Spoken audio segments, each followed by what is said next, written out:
What's going on YouTube? It's your boy Cam ATL. Shout out to the DFS squad. Shout out to everybody watching this video right now. Drop a like down below because I already know you're gonna love it. Subscribe to the channel if you haven't already. Thank you guys for joining me as always. I know I haven't been popping out a bunch of videos. I mean, mainly it's because nothing going right now outside of NASCAR, MMA. You know, I do love esports, but I don't have that like deep love for it like I do MLB, NBA, shit like that. So I don't have much of an urge to do videos for those things. But luckily, we have baseball and basketball here coming up shortly, and I am extremely excited. So it's time to go ahead and get straight to it. We're going to go ahead and do this NASCAR video for this week. Like I said, until when baseball and basketball comes back, I will be doing the daily videos every single day. Once again, we're going to do the $50 giveaway every single week thing again and all that. So make sure you subscribe to the channel and get ready because it's going to get lit. All right, let's go ahead and get this NASCAR money though. In this video, I'm going to be going over all of my favorite NASCAR driver options for the week, and we will go from there. All right, so let's go ahead and start off with history. All right, let's start off with the guys who have just been incredibly good here, and one of my favorite drivers this week is Kyle Busch.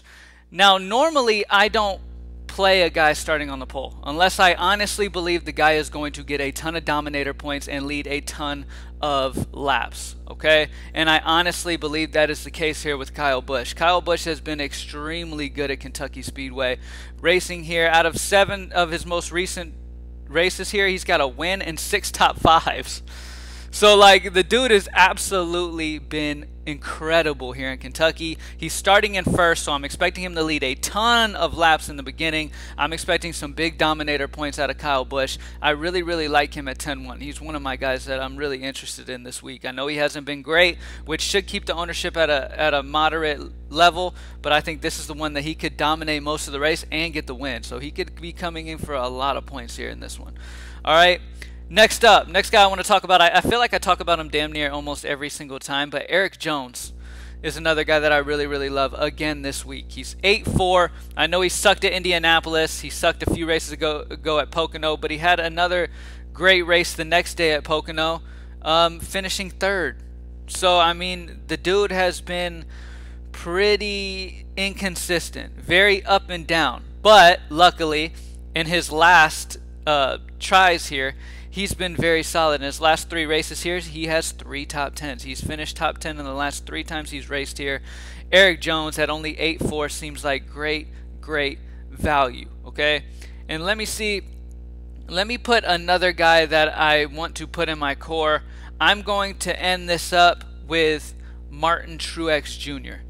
Martin Truex Jr. seems like a solid bet to me this week. He's a guy that I'm feeling really solid about. I mean, he's been solid here at this track in general. He's got 4 top 10s in the last 7 races. And by the way, he's got 2 wins out of his last 7 races. So the dude absolutely dominates here too. He is very solid. He's got crazy high upside at 9-2. I really love Martin Truex Jr. He's another guy that I'm really interested in this week. All right, now a lot of people have been playing Christopher Bell week in, week out, and I completely understand, okay? The dude's been pretty much qualifying at the very back every single week. He's qualified 34th, so he's probably going to get a lot of pass differential points. At 11-2, though, man, it's just, I'd rather spend 1,100 less and just get those dominator points by Kyle Busch and just cross my fingers and hope that Kyle Busch does stay in front majority of this race.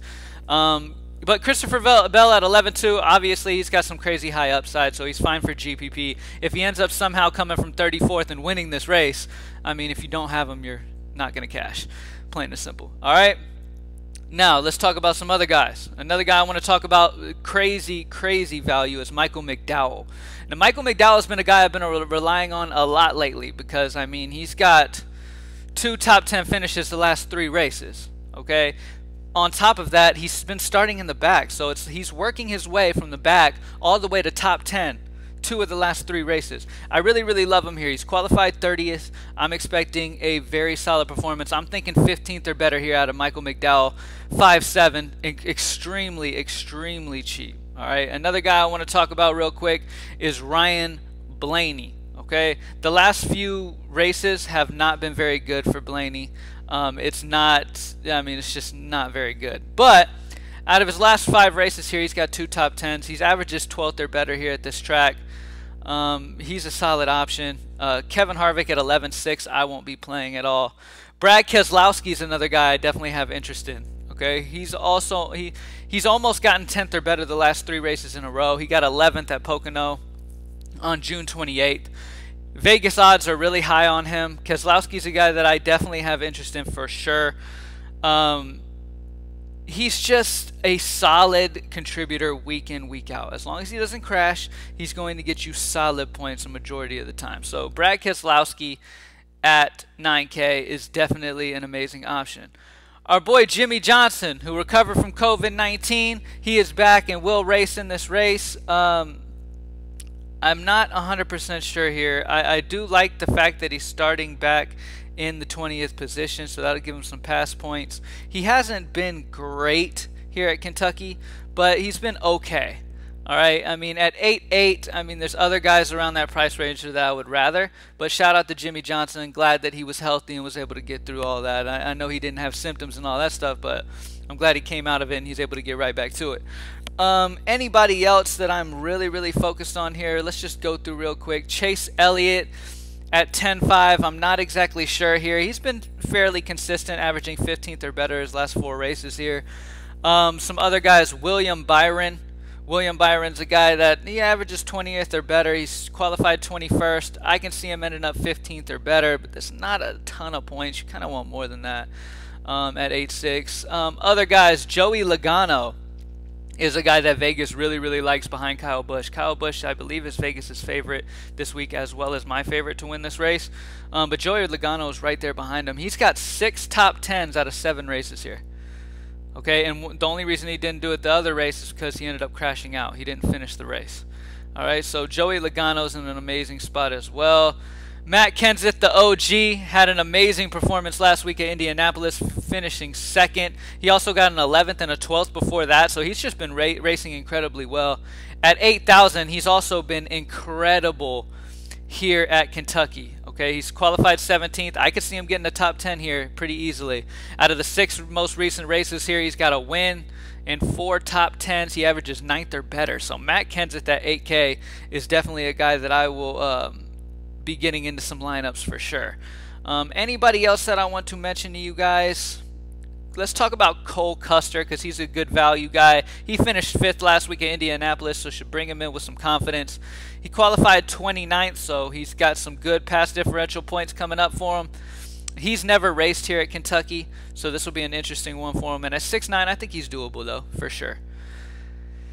Ladies and gentlemen, Daniel Suarez worked his way up from 37th to finishing 20th at Indianapolis last week, so he had a solid performance, ended up with 41 DraftKings points. He doesn't have some great equipment like we've talked about previously in the past. He just definitely doesn't. At only 6'4", he's been okay at Kentucky if you want to take a flyer on him. He's qualified 37th, so if he can get 25th or better somehow, I mean, he's going to get some solid points. So I like Suarez a little bit. John Nemechek, another value guy that you could possibly use here in this one. He's never another guy who's never raced at Kentucky, but he's a solid finisher. Okay, most of the time he's going to finish top 20 for you. He's qualifying 22nd, so we kind of need like a we need a little too much out of him, I believe, at 5'3". Okay, we need him to really work up there and be up with the big dogs, like top 10. And I just don't know if I see Nemechek doing that. All right, and that's about it, guys. Hopefully I touched on everybody. Let me talk about the guy I seem to talk about every week real quick, is Ryan Newman. I want to talk about Ryan Newman real quick because last week at Indianapolis, he absolutely imploded, getting 34th. He qualified 23rd. I can see him getting 15th or better here. He averages 13th or better in his last 7 races at Kentucky, so he's okay as well. The other guys that we've talked about I like more, though. Mcdowell, I like more. I like Cole Custer more. So those guys, even Nemechek, Possibly. I don't know. I don't know. I don't like 20. I don't like his qualifying position. All right, so I'm just gonna forget Nemechek. But that's about it. The core for me is Kyle Busch. Like I said, I'm expecting Kyle Busch to get a lot of dominator points in this race. I think he's gonna really do well. He was the first guy that stuck out to me in my gut, and then when I saw his Vegas odds are actually he's the favorite to win this race. It was even better for me. So at 10-1, he just seems a little cheap. Erik Jones at 8-4, really love him starting back at 16th. He could possibly get a top 5 finish here. And Martin Truex Jr., another guy who's just been super consistent and a very solid guy. And at 9-2, he's a guy that I definitely want exposure to as well. And then everybody else we talked about. I mean, real quick, obviously the value guys I talked about. Michael McDowell is one of my favorite value plays. I think that Brad Keselowski's too cheap at 9K. Matt Kenseth, those guys. All right, don't forget about those guys. Don't sleep on them. All right, that's it. Good luck, everybody. Greenlightdfs.com if you just want to join the squad for it. By the way, if you join the squad before the Truck Series, you can get Truck Series and NASCAR. I already posted at the site for my Truck Series lineup, and I'm absolutely loving it. So let's get this money. We smashed Xfinity last night.